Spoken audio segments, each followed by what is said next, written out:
नमस्कार, ABC digital news में आपका स्वागत है। आपके साथ मैं आराधना। शुरुआत करते हैं आज की खबरों। सुहागपुर में 14 अप्रैल को डॉक्टर बाबा साहेब भीमराव अंबेडकर जी की 134वीं जयंती के उपलक्ष्य में एक विशेष संयुक्त जयंती कार्यक्रम का आयोजन किया गया। इस कार्यक्रम में सम्राट अशोक, महात्मा ज्योतिबा फुले एवं डॉक्टर अंबेडकर की जयंती को एक साथ मनाया गया। यह आयोजन शहर के वरिष्ठ अधिवक्ता सुदामा अहिरवार द्वारा समरसता और सामाजिक सद्भाव का संदेश देने के उद्देश्य से आयोजित किया गया था। कार्यक्रम के दौरान श्रद्धालुओं और आमजन के बीच खीर, प्रसाद और शरबत का वितरण किया गया, जिससे आयोजन में एक सौहार्दपूर्ण माहौल बना रहा। जी ना बताइए। सर, मैं सुदामा प्रसाद अहिरवार एडवोकेट, भोपाल जिला न्यायालय वकालत का कार्य करता हूँ। सर, अगर 14 तारीख को बाबा साहब अम्बेडकर की जयंती का कार्यक्रम करते तो कौन कौन मुख्य अतिथि थे और आपके क्या योगदान रहा? देखिए, बाबा साहब अम्बेडकर की जयंती का कार्यक्रम मैंने एक समरसता का संदेश देने के हेतु रखा था, जिसमें खीर वितरण कार्यक्रम, शरबत वितरण कार्यक्रम रखा था, जिसमें मुख्य अतिथि माननीय भुजबल जी, पूर्व राज्य मंत्री मध्य प्रदेश शासन, विशिष्ट अतिथि में स्वामी विवेकानंद आश्रम के ईशानंद सरस्वती जी ग्राम ईशापुर से, और संत त्यागी बैरागी साहब थे, और उसमें पंडित सतपाल बलिया और हमारे पुष्पराज पटेल जी, प्रांजल तिवारी जी, और होशंगाबाद जिले के तमाम हमारे भोपाल से चलकर साथीगण सभी उपस्थित थे। कहीं ना कहीं आपने बीजेपी, कांग्रेस सबको एक मंच में करा, तो कैसा लग रहा, कैसा महसूस करा? देखिए, समरसता का मतलब होता है कि हम सब साथ हैं, और मेरा कार्यक्रम बाबा साहब अम्बेडकर कोई राजनीतिक कार्यक्रम नहीं था।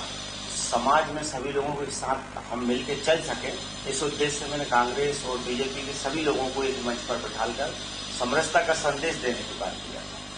आगे क्या आपकी रणनीति? आगे रणनीति मेरी यह है कि देश में आप देख रहे हैं कितने प्रकार के तमाम इशू हो रहे हैं, जातिवाद को, धर्म को लेकर, जबकि भारत के संविधान में बाबा साहब ने एक ऐसी व्यवस्था की है कि हम भारत के नागरिक हैं और सबसे पहले हम भारतीय हैं। तो भारतीय होने के नाते हम सब भाई भाई हैं। तो जब हम भाई हैं तो आपस में किसी प्रकार का मनमुटाव, भेदभाव नहीं होना चाहिए। तो मैं चाहता हूं कि एक ऐसा संदेश लेके मैं समाज के बीच में जाऊं, इस प्रदेश के बीच में जाऊं, देश में जाऊं, ताकि हम एक तरीके से एक समान भाव से और एक स्वतंत्र रूप से हम सब लोग समाज में रह सके और रहने का संदेश दें। 30वीं जयंती मनाने के लिए यहाँ एकत्रित हुए हैं। इस शुभ अवसर पर सभी महापुरुषों को नमन करता हुआ और यहाँ पर उपस्थित सभी हमारे सम्मानित भाई और बहनें, प्यारे बच्चों को परम पूज्य बाबा साहब अम्बेडकर की जयंती की शुभकामनाएं, बधाई देता हूं और आप लोगों से यही अपील करता हूं, शिक्षित बनो, संगठित रहो और संघर्ष करो। ये बाबा साहब अम्बेडकर ने कहा, मैंने नहीं कहा। और हमें अभी हमारी बहन परम पूज्य बाबा साहब अम्बेडकर तथागत भगवान बुद्ध के बारे में आप लोगों को जागृत कर रही थी। उनकी बातों को भी ध्यान देना है और बहुत अच्छे अच्छे वक्ता यहाँ पर उपस्थित है, उनकी बातों को भी ध्यान देना है। मैं भोपाल से चल करके आप लोगों के बीच में आया हूं। मेरे लायक जो संस्था काम कर रही धम्मचक्र की, बाबा साहब अम्बेडकर का जो जीवन का अधूरा सपना था उसको पूरा करने का जो काम कर रही है, मेरे लायक जो भी, क्योंकि मैं सरकार में रहा हूं और वर्तमान में भी सरकार भारतीय जनता पार्टी की, उसमें मैं प्रदेश कार्य समिति सदस्य हूं। मेरे लायक जो भी कोई कार्य हो, समाज के ऊपर अन्य अत्याचार हो, तो मुझे आप लोग याद करिएगा। मैं कर चुकाने का, बाबा साहब अम्बेडकर का कर चुकाने का मैं पूरा प्रयास करूंगा।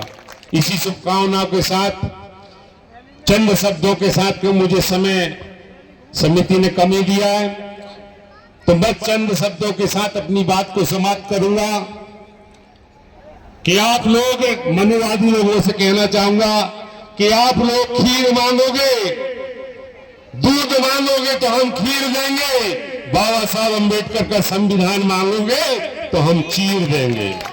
धन्यवाद। जय भीम, जय भारत। हेलो। ये बाबा के सम्मान में अरे बाबा के सम्मान में और सुदामा जी मैदान में, बाबा के सम्मान में और सुदामा जी मैदान में, बाबा के सम्मान में और सुदामा जी मैदान में।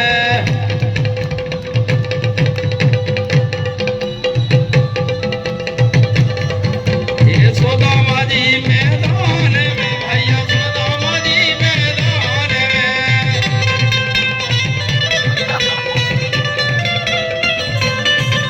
ये बाबा के सम्मान में और सुदामा जी मैदान में। बोलते भैया। खबरों में फिलहाल इतना ही। देश दुनिया की तमाम खबरें देखने के लिए बने रहिए ABC डिजिटल न्यूज के साथ। नमस्कार।